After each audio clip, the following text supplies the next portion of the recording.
What I want to do is give you my best understanding of what your sons should expect when they come back for the fall semester. We're going to start by saying our experience since March has been things continue to change. They've been on about a 3-week change cycle on lots of different dimensions, but we're about 3 weeks from class now. So I feel like I'm at a spot where I can give you a really pretty good idea of how things will be. I'm going to start by saying things are going to look different. When your son comes back to campus, the classrooms are going to be physically distant. They are going to see lots of changes to the physical structure of the college. So if you walk into the Spark Center today, there are 0 tables and 0 chairs. Every bit of space that was dining in the Spark Center has now been converted to food distribution. So think lots of different lanes to walk through, lots of stations, lots of ways to get your food quickly. It'll be a grab and go operation.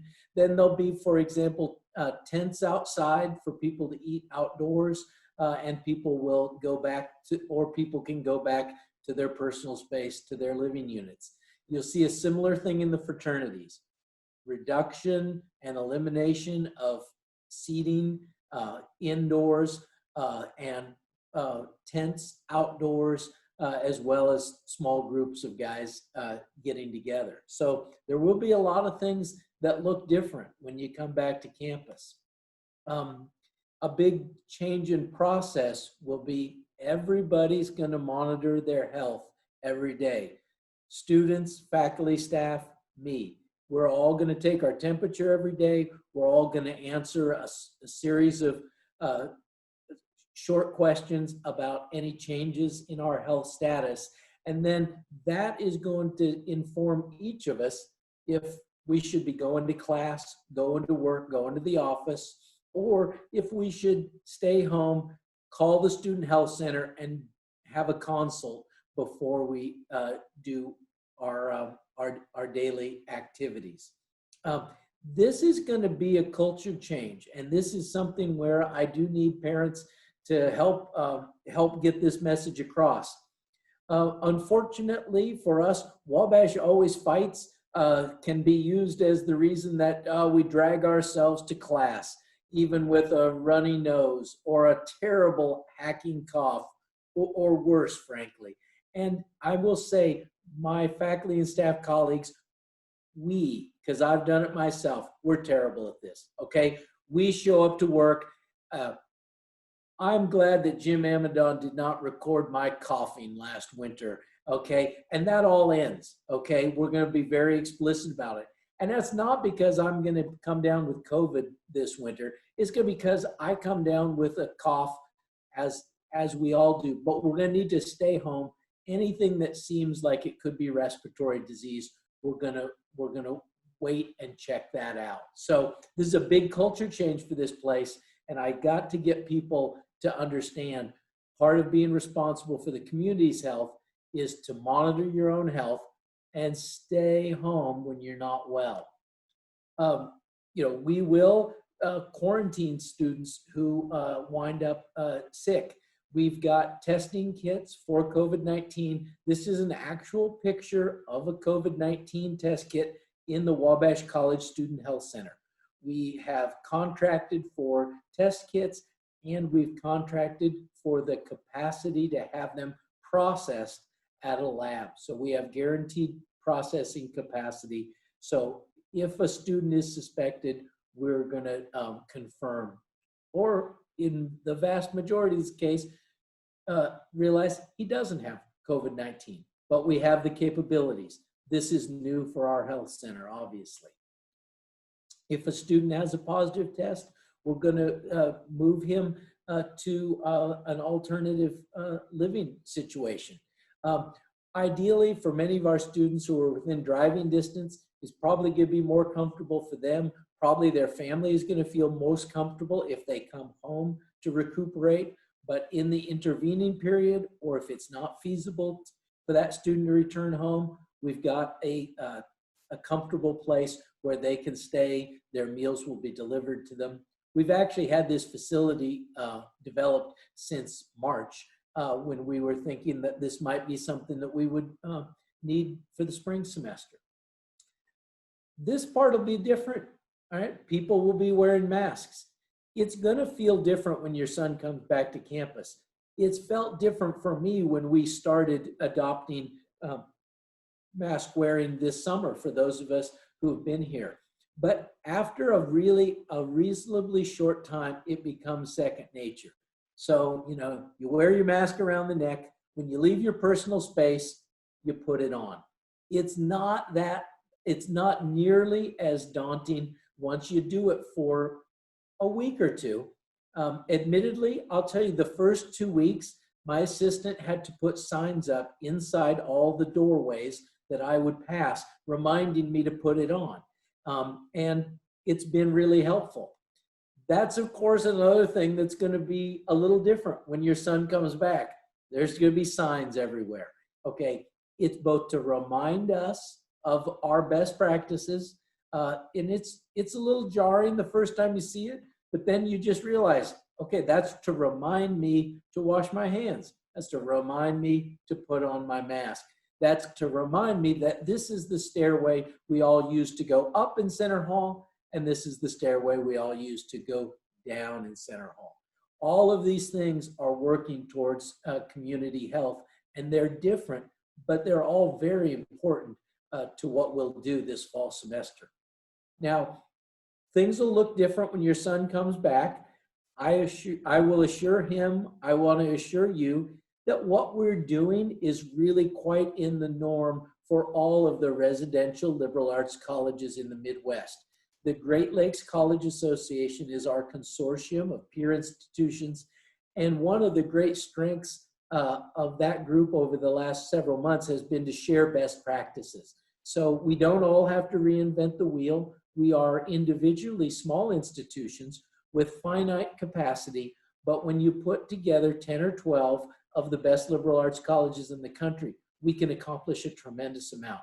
So the types of things that you see on this list, probably nothing here real surprising, but all things that we're seeing across all of the different colleges. I'll talk a little bit more about a couple of these things. We'll talk a little about athletics at the end. I've already mentioned some of the distancing and face coverings. Your son should expect when he comes, one thing that will be different, the classroom, the way the class is delivered. There'll be a mix of face-to-face classes as well as some hybrid classes where they meet face-to-face sometimes, virtually sometime, as well as some virtual courses. And what we've tried to do is we've tried to put together the best pedagogy depending on the class or sometimes the day of that class. So we're trying to balance here the need and to have a residential experience where all students are supported across all different ways, as well as our need to be able to support some students who won't be able to reside here. We do have some students who, because of a underlying health condition, or for some of our international students, a visa situation, are not going to be able to get here. All the colleges are pretty much going to wrap things up by Thanksgiving. That's a very common thing. No classes after Thanksgiving. Some colleges are going to have final exams or virtual classes after Thanksgiving. That's not going to be the case at Wabash. Your son will be done by Thanksgiving. Tuesday, last day of finals. Wednesday, travel home to your house. Thursday, eat a nice meal. And then he can sleep for a while because we're going to have a prolonged break there. Some folks will have new roles at the college. We're really lucky to have some people step into some new roles that they're very well suited for. Ann Taylor is a chemistry professor here. Ann and I have worked together for a lot of years. She had spent last year, she had won a very competitive fellowship with the American Council on Education, and she spent a good part of her sabbatical as a fellow in this program, in a leadership development program. So she brings back both a lot of important new skills in leadership, but also connections to colleges and universities all across the country that she's been leveraging for all the types of planning that I'm going to describe to you today. Allie Metcalf previously was our travel coordinator. As you can imagine, we're not doing a lot of traveling, but Allie brings a background in the military and in logistics. And so she's going to be the person that keeps a close eye on making sure, you know, that the hand sanitizer has run out in Detchen, and we're going to get more sanitizer in there. Cleaning supplies distribution. Food distribution to a student who needs to be isolated or quarantined. The 1,000 new things that we need to make sure are executed at the highest level this semester, she's going to have that done. Jill Rogers is our pre-med coordinator. Omi Olmstead, one of our football coaches. They're teaming up to oversee what might be the most important part of our plan for the fall semester. And that is the student care team. About 40 students who've agreed to take on a role as peer health mentor to make sure that all of us in the community are committing to best practices, as well as just be a resource. Each peer mentor, each care leader will have around 20 to 25 students. They'll be responsible for, make sure that, you know, they're doing their health app, checking in with them if something's wrong. If they were sick and called the health center, it'll be additional person to check on them. Make sure their mental and emotional health needs are also simultaneously being met. We've already got more than 40 students who've signed up to do this work, and I just couldn't be more pleased. So what I want to walk you through now, we're going to get down in some details here. And I've just tried to pick a few examples of processes that are well established, and I really know how every step of the way is going to go. I'm going to take you through an example of the thought process on another decision that when I started this PowerPoint, I thought awaited a final decision. I'm going to share with you, I've come to a final decision in the last 48 hours, and I'll share that thinking with you. And then I'm going to give you an example of one where I really have to tell you we're going to have to wait for a complete answer because we need more information before I can tell you exactly how it's going to play out. These are just 3 examples of literally hundreds of processes that have been developed this summer. But in every case, one of the guiding principles has been a message that alumnus Dr. Stephen Jay, a distinguished faculty member in the public health department at IU Fairbanks School, he just sent this to me in an email one day. I think he thought maybe I was feeling down, and he and I had been having some conversations about some tough issues. And he told me you can't go wrong if decisions are based on some combination of science, ethics, and common sense. And that has turned out to basically be a theme for me over this year. So let's first look at an example where I can give you all the gory details. So what will happen if your son wakes up and let's say he has a fever of 101 degrees, or he has developed a cough and a sore throat and is feeling achy? Some combination of symptoms that indicate that he's not well. Well, the first thing that'll happen is he'll put that into his daily health monitoring app, and it's not going to give that green thumbs up sign that I showed you on the previous slide. It's going to give a red X, right? Don't go to class. Don't go to your WISE job. Don't go to practice, all right? And the health center will be notified, and your son will be instructed to reach out to the health center and talk a little bit more. How are you feeling? When did that develop? Maybe find out if it's just a sore throat. You know, ask a question like, well, do you often develop sore throat? Somebody says, yeah, I actually get allergies this time a lot of the years. Okay, and it will be to you know, help him feel better about the situation and let him know if maybe he can go to class. The care team will be notified so they can check in on your son, make sure he's not feeling nervous, make sure, if he says, oh my gosh, I needed this book from the library, they can go over to the library and get that book for him, okay? If it happens on the weekends or after hours, it'll tell him, just stay in your room, don't go out this evening. We'll get you your dinner brought in, or maybe we'll have breakfast delivered to you tomorrow morning. You can talk to a health center person then.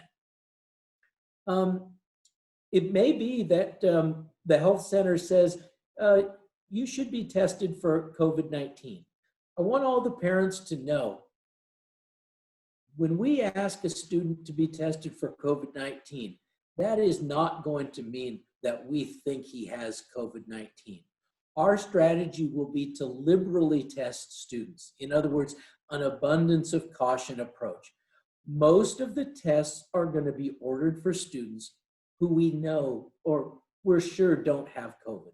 But we think it'll allow us to eliminate, and it will contribute to our general monitoring of the student body.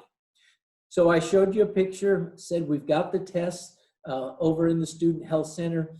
They're sitting there. They will actually be administered at an annex of the Student Health Center. We don't want to bring people with potentially infectious disease into the Student Health Center where they might mix with students who are just there because they had a sprained knee. The type of tests that we have are nasal swabs. So for those of you who are maybe familiar with the COVID-19 testing or even have had one, this is different from the nasal pharyngeal swab. So some of you might have heard of these tests where they jab something up your nose and it touches your brain. And I know all this because my wife had one. She was randomly selected for a study. These are a nasal swab. The advantages are twofold. One, it is more comfortable, and it's administered by the student himself. So just basically imagine he takes a Q-tip out, he swabs his nose, he puts that Q-tip in a test tube, seals that up, puts it in an envelope, seals that up, and then we ship that to the laboratory in Chicago where we've contracted for the processing, and we get the results back within 48 hours. So we can get these things turned around pretty quickly. This also means the Student Health Center will supervise the testing, but they don't have to do the testing. So they don't have to gear up in PPE. They can do this in a very safe way. Because we also, recall, must keep all of our staff and faculty safe in everything that we do. So let's say Wally's had that test and he's got to wait the 24 to 48 hours for us to get the result back. Well, in that case, he will quarantine. And I want to just make sure we get the distinction here. Quarantine is someone who may have COVID disease. Not definitely does, but may have. And if they may have, we need them to be alone. And so that's keeping someone infected away. So it may be that they stay in their room. It may be that we move them to another room or another location on campus. Or if the student and the family was more comfortable, we'll say, yeah, come and get your son. He can, he can spend the weekend at home, or he can spend a few days at home while we get that test kit back. But if that's not possible, or that's not the comfortable solution, we'll keep your son separated. His meals will be delivered to him. He will be working with his faculty member in a virtual mode. Okay, so let's say that the student's been in quarantine for 24 hours and he gets back the news. It's a positive test. All right, the Student Health Center will knows that. They will notify the student. In that case, we would move him to what's called isolation. So isolation differs from quarantine in that isolation is the case where we have a laboratory confirmed case of COVID. In some ways, it has, obviously, it's disappointing that we have a confirmed case, but it does mean that he moves to the isolation house, and he can talk with the other students who are in isolation. The isolated students don't have to be kept separate from each other. In quarantine, you're separate from others. In isolation, you're together with other people who have a positive test. Of course, every positive test will also then initiate contact tracing. And I'm sure everyone is familiar with the term. That's done by the state of Indiana, but then we will augment that with our own internal contact tracing that will allow us to work much, much faster and for us to leverage all the things that we know about a student. So remember, we know where each student lives, we know who his roommate is, we know who's on his floor, we know what classes he's been in, we know what teams he is on, we even know what clubs he's on and when they have met. So our campus data systems provide a tremendous amount of data that allow us to kind of track down potential close contacts. And I would emphasize to everyone, a close contact is what we're talking about, okay? Less than 6 feet for more than 15 minutes. Ideally, no one will be doing that, okay? In a perfect world, no one will be doing that, all right? And so, but for sure, we can't live in a perfect world. We live in the world that we have, and in some cases, there may have been a reason that your student had a close contact. We'll trace all of those down. So I know I went through that fast, but how we will deal with 6 students, potential COVID cases, confirmed COVID cases, we've got all that down. We've been through every process. We know all the places. One of the things that I'd like to point out is that the teams who worked on that process included one of our faculty who's an ethicist, because we believe that just as our students are called to act responsibly and live humanely, so too the institution must act responsibly and live humanely. So we have tried to make sure that the ethical treatment of every student is given equal weight to the medical needs of our process.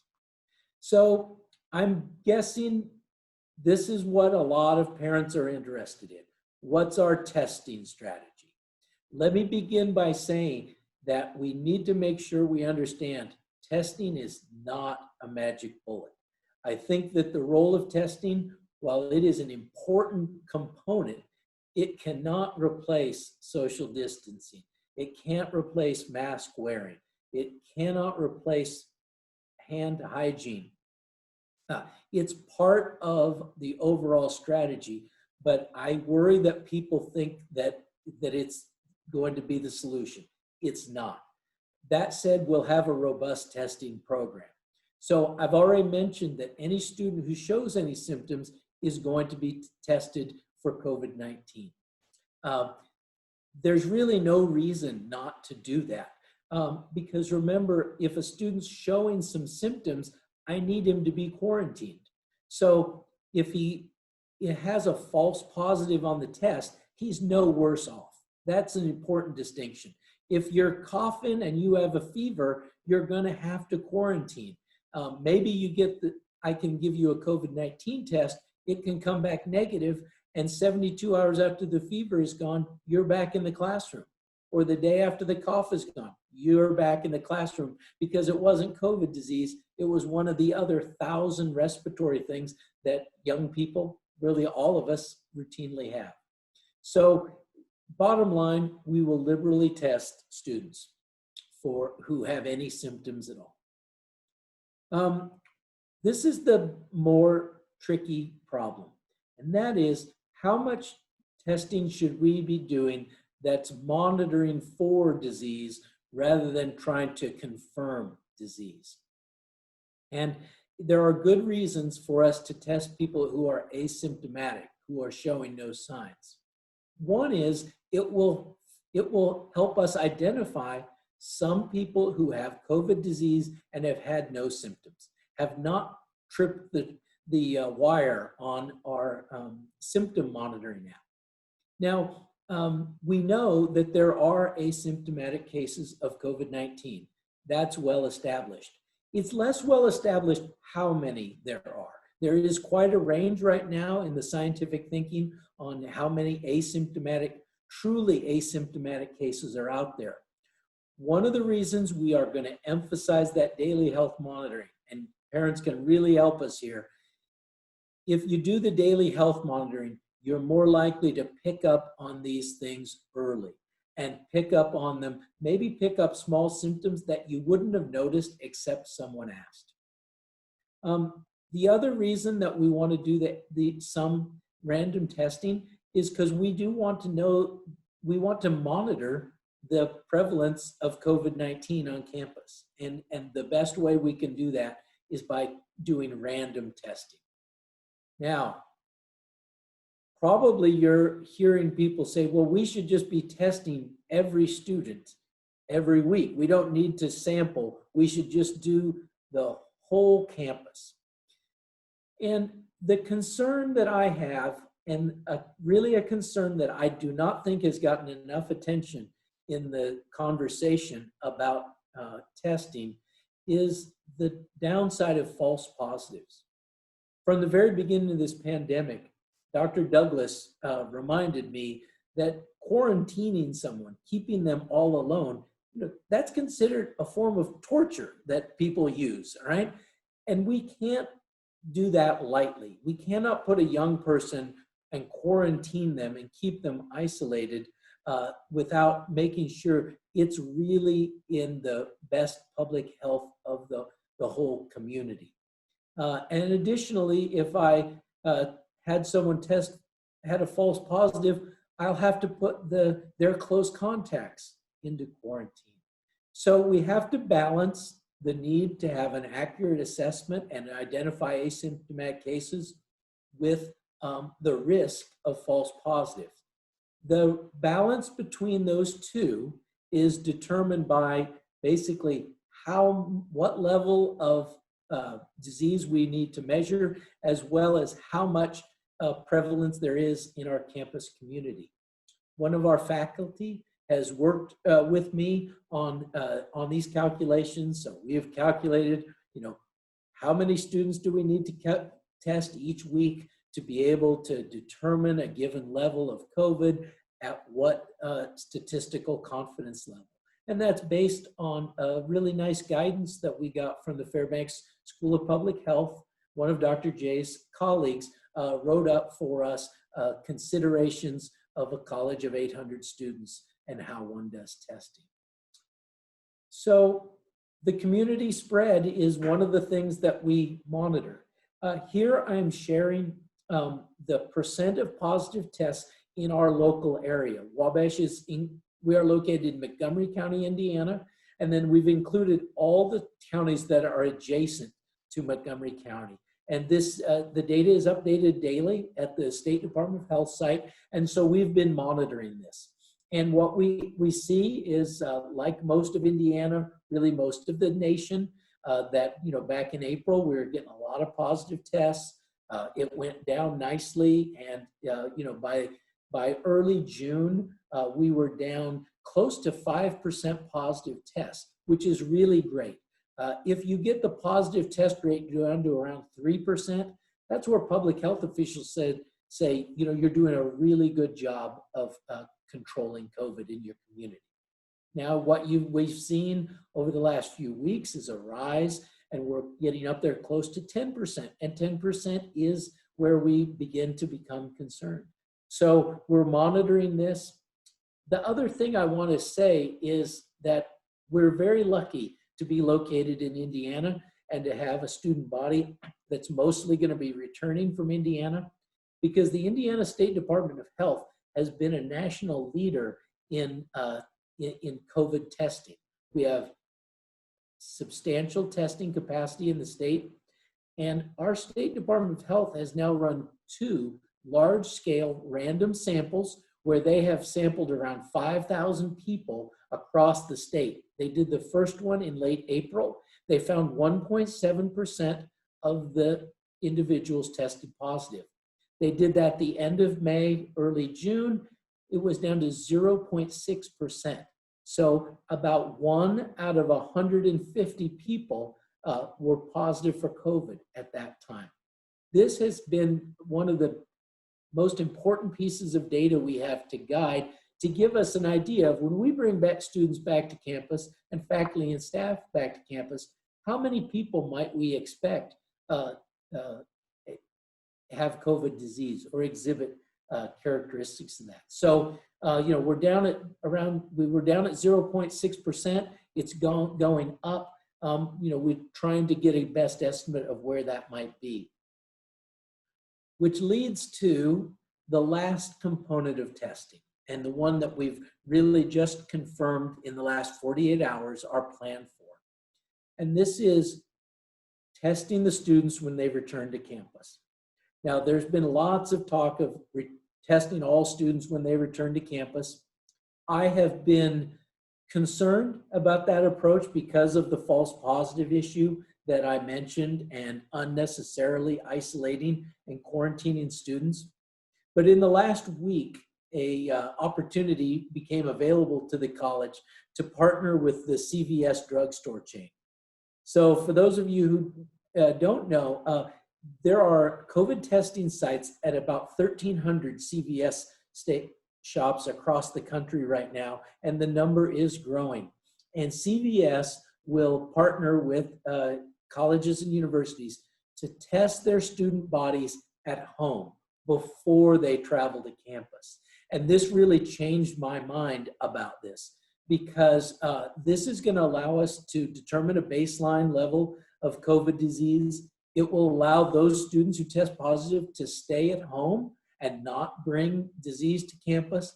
And it means that if anyone does get a false positive test, at least it will be in their own home environment, which I think will be a much more comfortable place for them to be isolated. So we have literally just signed this contract in the last 48 hours. This afternoon, I have people from IT and the health center on the phone with CVS as we work out the logistical details of this that I'm sure you can imagine are extensive, but you and your son should expect to hear more about this in the next couple of weeks. So just so you know, the CVS thing we think is very robust. On Friday night, we ran every zip code of every domestic student through the CVS geolocating tools. And what we found is that 97% of our domestic students are less than 40 miles from a CVS that has this testing capacity. And in the coming weeks, even more CVS stores will have this capacity. So we're really excited about this chance to get students to test. The college will pay for the test. So we're gonna pay for the test. We think this is a great opportunity. But I really want you to emphasize with your son, this is not a magic bullet. The test is a snapshot in time. Someone could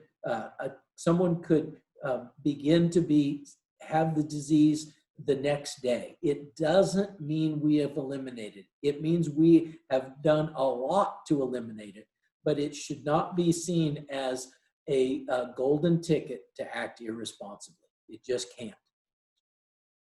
So that was an example of a decision just come to with the most recent data.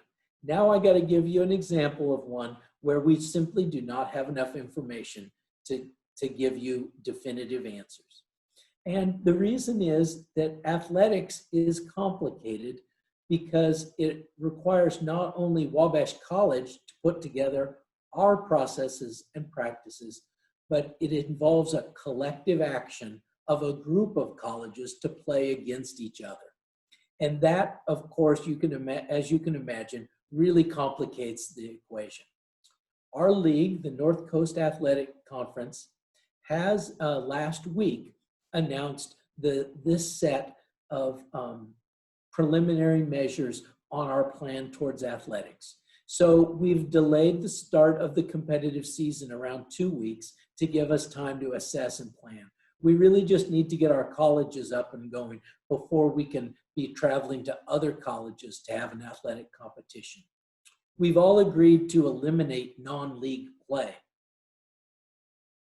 And the idea here is we're just going to play with other teams who have adopted the health and safety measures that we think are prudent. We won't do overnight travel because that seems to just add unnecessarily to the complications of running a sports season. And we've all agreed that no later than 30 days prior to the first competition, we will all agree and publish a common testing protocol.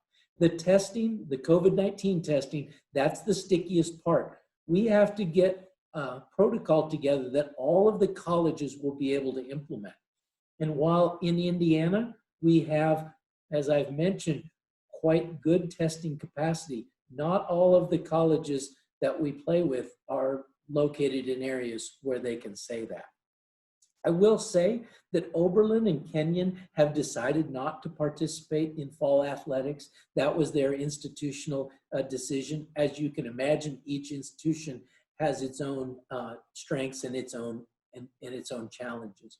But we continue to work towards a fall athletic season.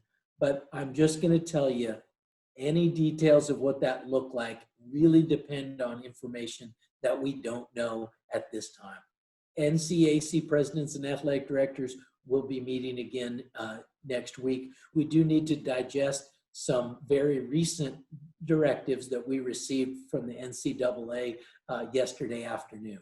So that's how quickly and often these things are shifting. So we will try to continue to communicate with your son. If I could only make one request of you, it's to ask your son every day if he's read his email, his Wabash email. I desperately need that to happen. We're publishing questions and answers at wabash.edu/COVID. There are over 60 questions that have been answered on that page. Tremendous resource. You all can help us by continuing to submit questions. And at the end of this, I'll take a few and we will use those to add to the COVID-19 FAQ document. And that will be very helpful. I could also use your help in encouraging your student to listen to Dr. Roberts' chapel talk next Thursday. I've been able to preview the script. It's fantastic. It is straight talk and it's directed at your young man. This is not for, this is not something that he's put together for the whole town. Dr. Roberts is a Wabash alum. He's a Wabash fraternity man. He has been the college doctor for many years. He will speak directly to what the students need to know. The next week, we'll have a virtual chapel talk from our student life staff that will address a lot of the activities for the year, the safe and healthy activities that are being developed by our student health staff with students and student leaders. So I want to wrap up by sharing with you the message that I'm sharing with your sons. And that is that all of the time and effort and dollars that have gone into planning this semester can only set them up for success. The execution is 100% entirely on the students. They have to behave as responsible citizens on and off campus. We have built all of our plans under the assumption students will act responsibly. Other colleges maybe are working on scenarios where they think half the students will do the right thing. I can only provide this residential semester if everyone does the right thing. I'm going to hold your young man to the highest standard. I'm hoping that's one reason you sent your son to Wabash College, is for him to be called for something bigger than himself, to stretch himself maybe in ways that he never thought he could.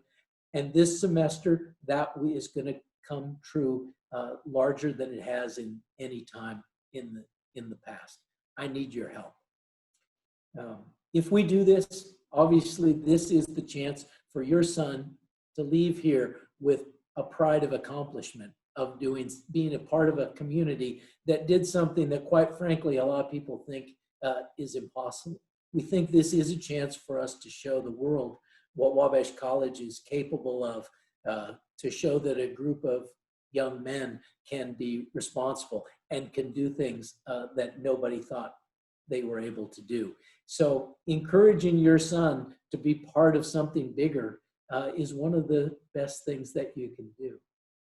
So I'm sorry, I probably took too long. I probably gave you too many details. We'll try to keep answering your questions if you've got them.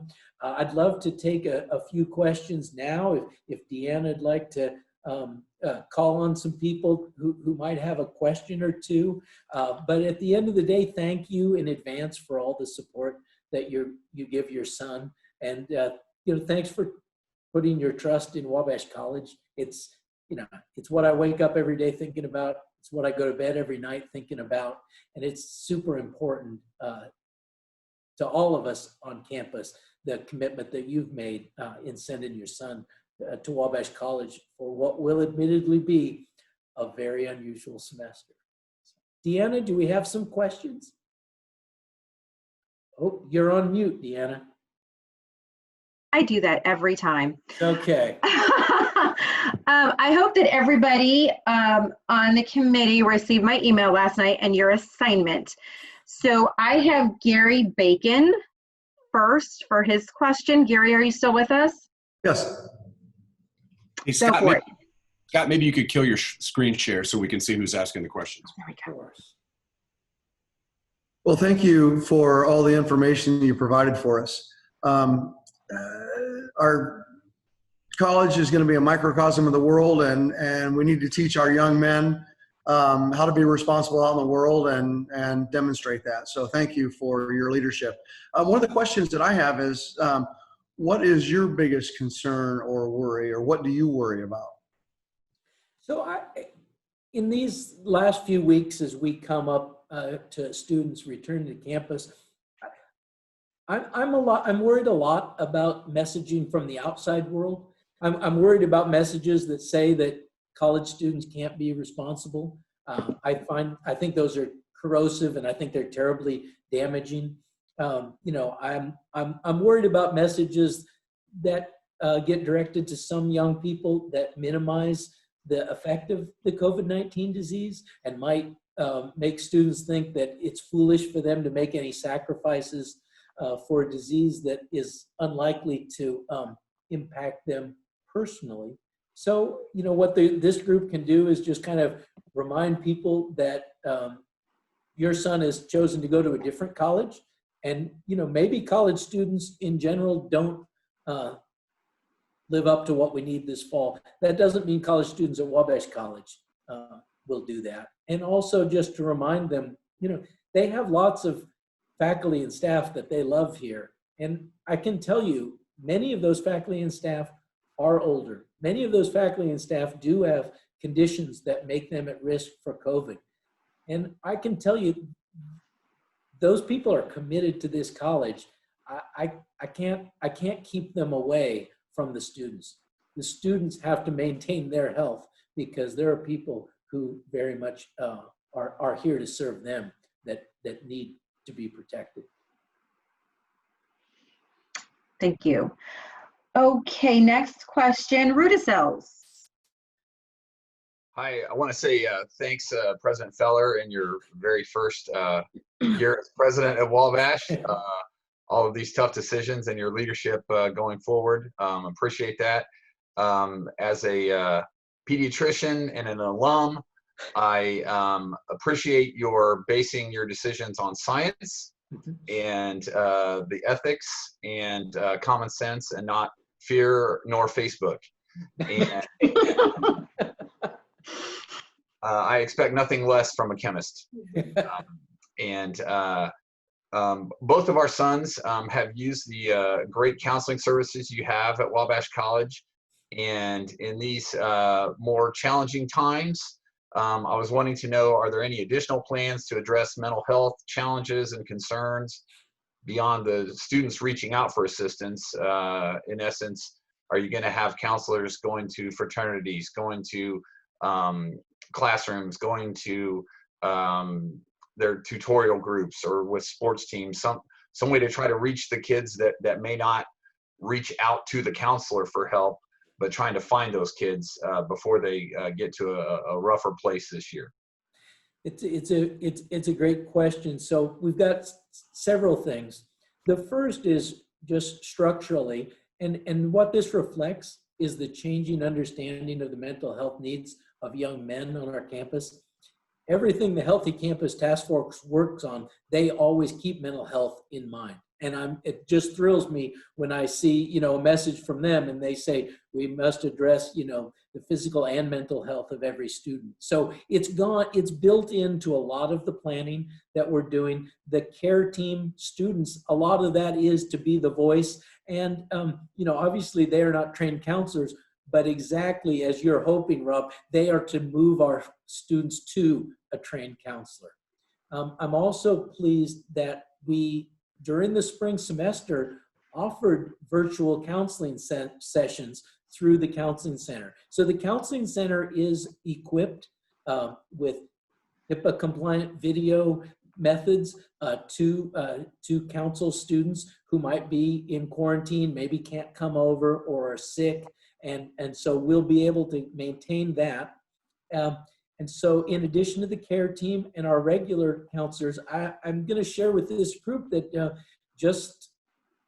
in the last few days, I signed an appointment letter for a new member of the student life team whose work will be in psychoeducation, basically to work with groups of students, work with mental health, but not on individual counseling, but to work with teams, fraternity houses, classes, all the things that you just listed. He's an alum of the college who has been working in the mental health field for a number of years, and it's taken us some months to recruit him back to Crawfordsville, but I understand he'll be here on August 3rd. So we're going to start the year off in a great, great place, I think, in terms of mental health. But let's all admit, it's going to be a challenging year, and a lot of things will be different. So helping, reminding your student about managing stress, another way that parents can help. Thanks, Rob. Okay, Bigglers. Congratulations, El Presidente. Ron and Jennifer Bigler here. We like the way you wrapped up your comments about what's going to happen in the fall with the fact that Wabash is going to try and attempt to do something that a lot of places seem impossible for. And that really, I think, embodies the Wabash spirit. So glad to see you're in that vein. Our son Max selected Wabash because of the small discussion-based kind of format.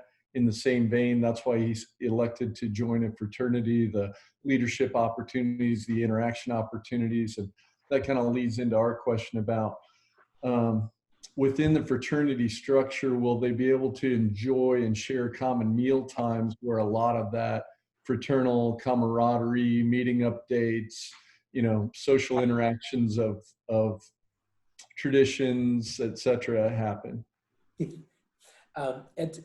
So it's been interesting. I would say during the months of April and May, we really had a laser focus on keeping everyone healthy and safe. And then sometime in probably late June, and then really accelerating through the last 2 weeks, has been a shift to making sure that in everything we are doing and adding, we're also leaving space for a great experience, right? For leadership opportunities, for events that are milestone markers at Wabash College. And so I will admit that was everything you said was not on my mind in April and May, but it's become much more in focus now. And so I think the student life team has been actively engaged with fraternity leaders to try to find safe ways and health promoting ways that we can do those things. Some of them are kind of simple, like we're going to put up tents outside so that students can meet together, socially distance in the safest way possible, and they can just hang out for a while, right? And so part of it will be adding infrastructure, part of it will be adding programming, and a lot of it will just be creative adaptation that I think our students will come up with. So we'll find ways for the guys to eat and commune together in the safest way possible. And I'm telling you that probably a lot of that will be outdoors. You're going to see some big tents here. And then in terms of, we've just got a lot of milestones. Some of them might be delayed till the spring semester. Others will find a different way to do it. What I told the faculty and staff yesterday when I did a chapel talk was, we have 850 young men here. It is their responsibility to act in a way to maintain the health of the campus. But all of us who are faculty and staff here, we have a responsibility to provide an experience to those students that makes it worth the sacrifice. So I fully understand that, and my feeling is that's my charge. Okay, you can't make this place have no fun. It's got to have the experience, because that's what's going to motivate the students, right? I mean, I know they're not really wild about going back to your basements to do e-learning, okay? I know that. I would like not to just say, well, if you guys don't behave, you're going back to your mom and dad's basement. I want to say, listen, do the right thing, and you'll get to stay here and enjoy this fantastic experience. So we have a lot of work to do there, but it's been happening a lot for the last couple weeks, and then it'll basically ramp up until the beginning of the semester. Thank you. Okay, thank you, Biglers. Okay, Dee Dee, you're representing for your family. Hi, thanks for taking time to talk to parents and address our concerns. I have a two-part question for you. I'm wondering if you can tell us about the plans for students who miss extended class time due to illness or quarantining, regarding makeup assignments and grading. And conversely, or at the same time, what would happen if a professor were to become ill and needed time to quarantine? Yeah, so it's both. I have a complicated and a simple answer. I'll start with the simple one. The simple one is, it's not going to be very different from every semester at Wabash College. I mean, I think our faculty go out of the way every year to work with students, and students get ill. Okay, we don't publicize a lot, but we got 850 young people. Somebody has an appendicitis, right? Somebody needs knee surgery. Somebody gets pneumonia.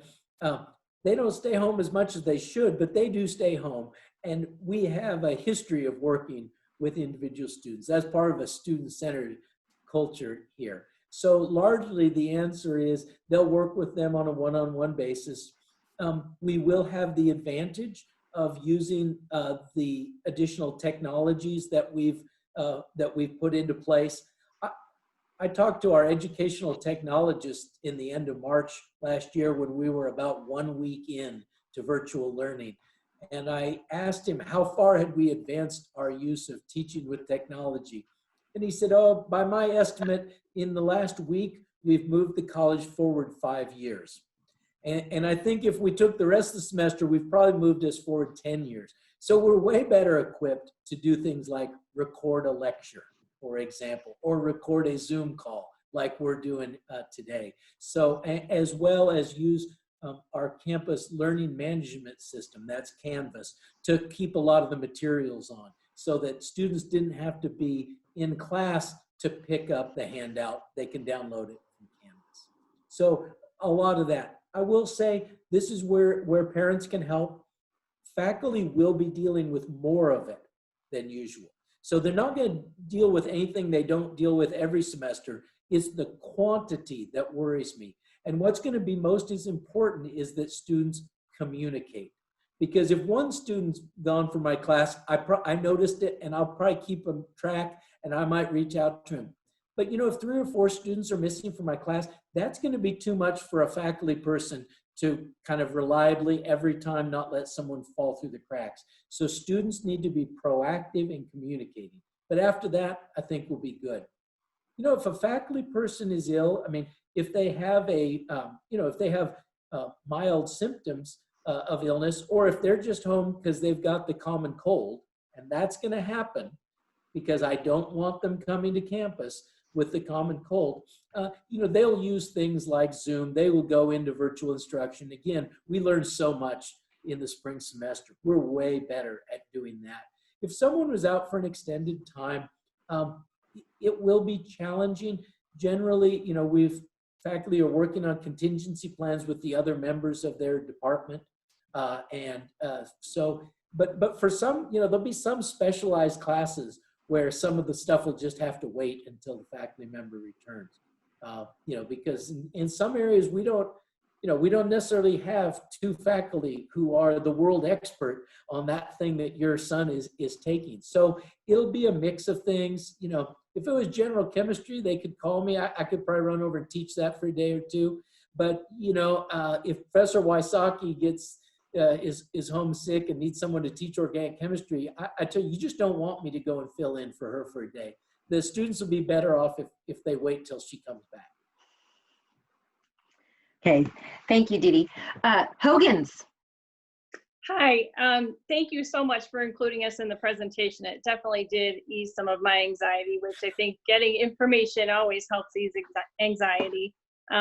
We have 2 young men returning to campus, and they definitely felt a loss at having the rest of the semester at home virtually. So what I'm wondering is, under what circumstances would you shut down in-class instruction, given the fact that the majority of your population is low risk for COVID complications? Good. So I want to start with the piece that people might not remember all the time, but whatever we do as a college has to be in coordination with our local and state health authorities. So I can't go against the recommendation of those people. That's one reason that we've spent the last several months doing a lot of work with them. The idea is we want them to trust that we do the right thing, and so then they won't feel a need to come in and perhaps act aggressively towards public health. And we've done that. So our local Montgomery County health officer and deputy health officer happen to be the Wabash College doctors, Dr. Douglas and Dr. Roberts, and they're both Wabash College alums. And they have been so generous with their time. I gotta give a shout out to Dr. Douglas. On Sunday night, he was on vacation last week on a sailboat in Lake Michigan.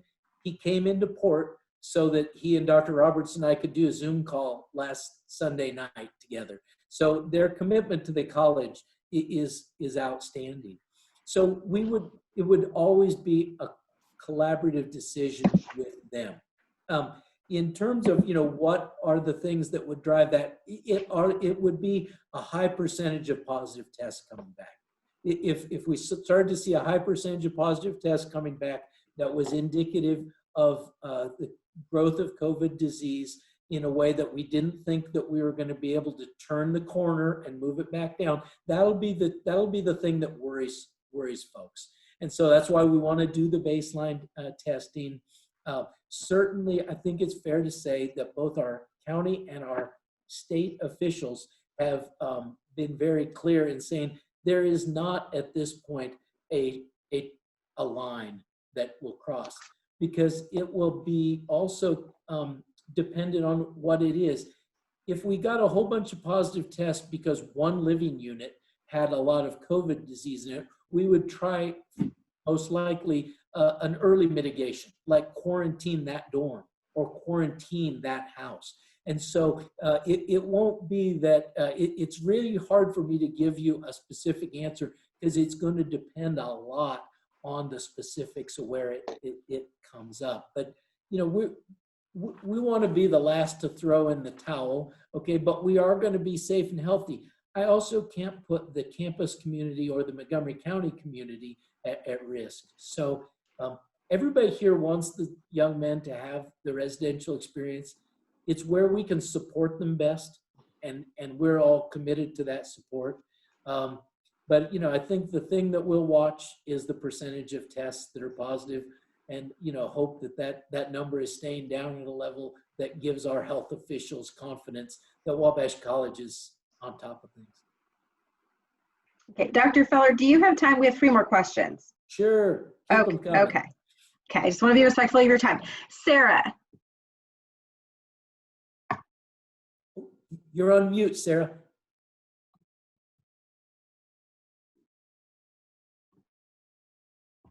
I can maybe unmute her. Let's see. I'm afraid you're on mute. You'll have to repeat your question. Here. Oh, here she is. There we go. Did you get me? Am I good? You're good now.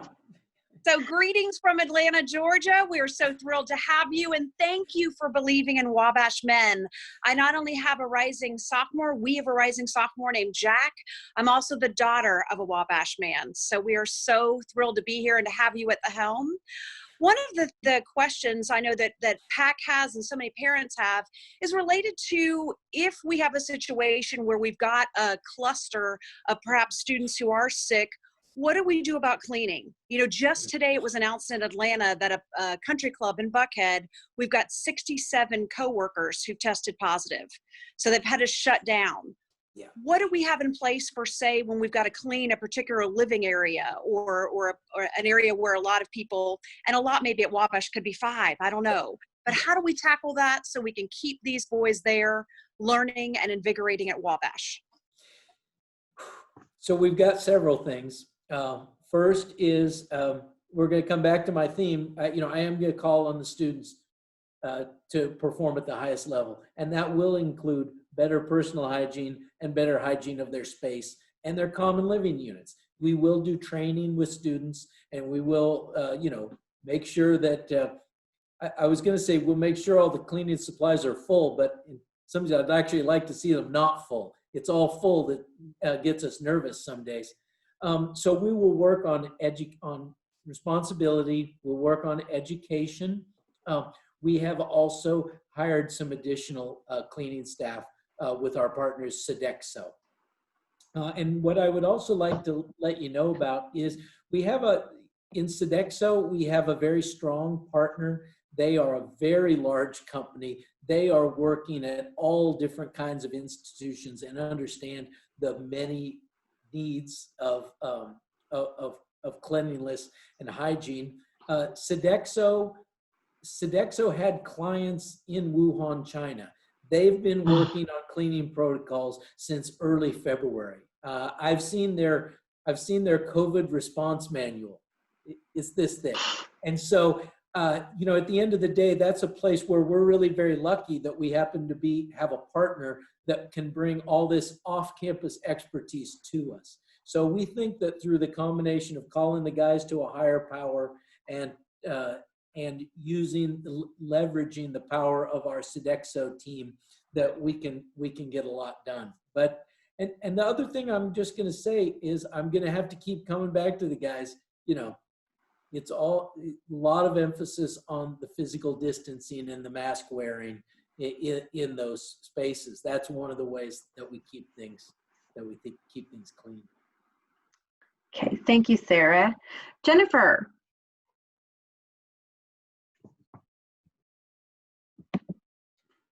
Okay. There we go. Thank you, President Feller. Your chapel talk yesterday was also really helpful. I know there are a few more details there. If anyone else has not seen it, I recommend it. This hardly seems like it should be on this list of questions today. But my question regards the Giant Steps campaign and your confidence that we can keep the momentum there and complete the campaign and reach our goal. And will you be operating on the same strategic plan as President Hess with regards to facility enhancements and improvements on campus? I understand it can seem a little bit out of place, but it's a really good question, and one I think a lot about. The COVID crisis is daunting for sure, but the long-term health of Wabash College has to remain also on at the forefront. I'm fully aware. I'm very lucky. I came in to be the president of a college with tremendous momentum. I appreciate that you used that word, Jennifer. I feel the momentum. If I allow that momentum to be lost, I'm not doing my job. So, we'll continue to aggressively work towards the goals of the Giant Steps campaign. And, I think it's not, some of the things that, had me worried a couple of months ago.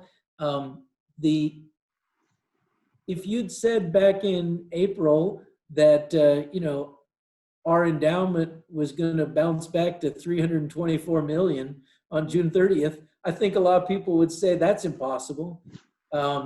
If you'd said that we would end the year with the highest annual fund total in the history of the college, I think people would have said that was impossible.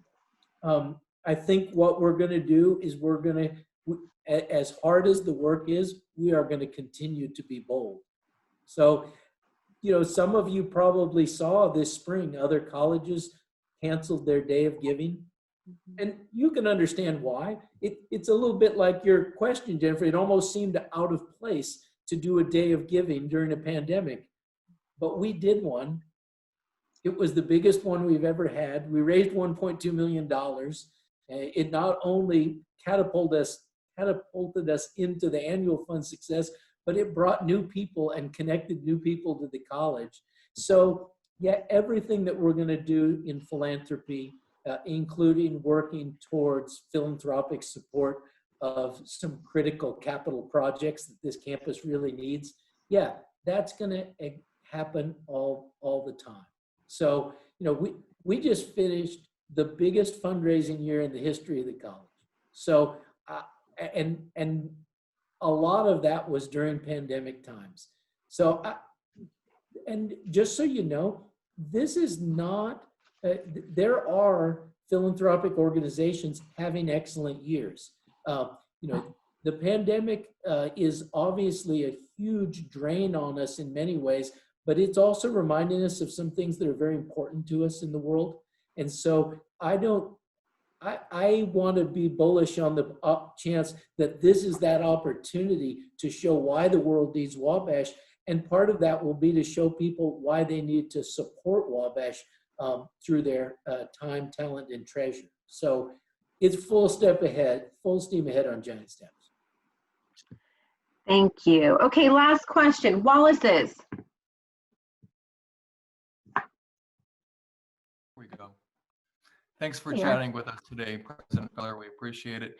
Our question is, do you plan on having discussions regarding Black Lives Matter when the kids are back in school and encouraging different viewpoints and just an overall talk and discussion about these things?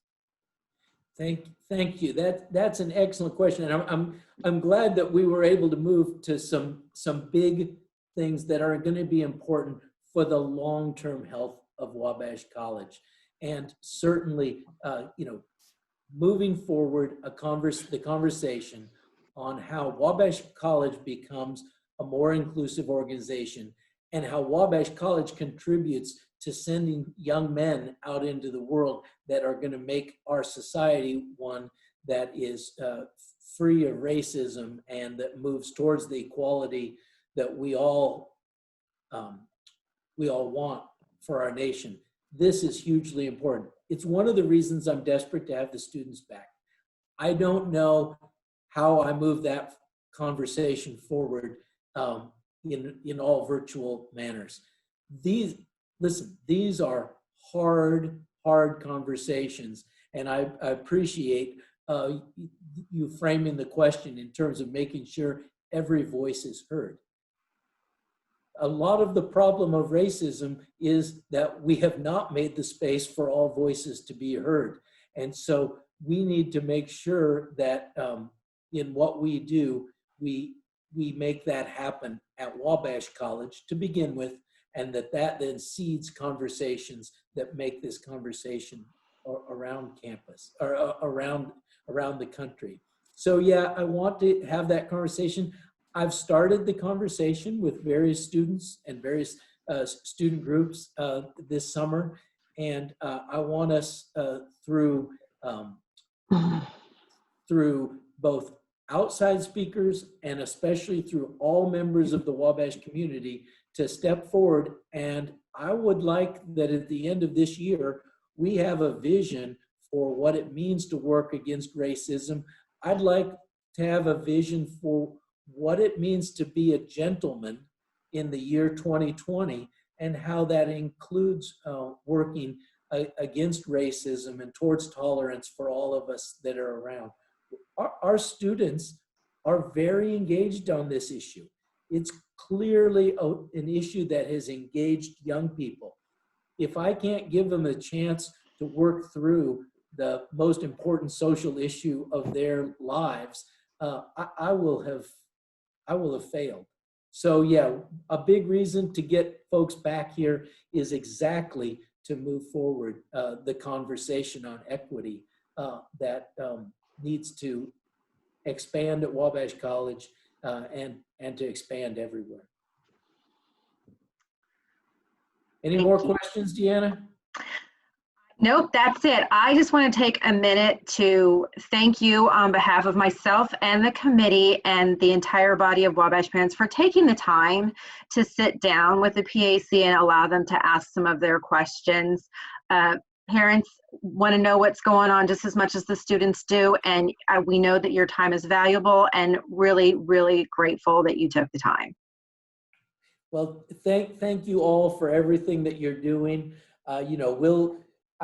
We've tried to not put things out that we weren't pretty sure on. So we're at that point. We're pretty sure on a lot of stuff. It's coming out now. It's in the FAQs. More of it will continue to come out. But let's just all hope for more continuing good news over the next few weeks, and can hope for a semester that beats everyone's expectations. Thank you. All right. Thank you very much.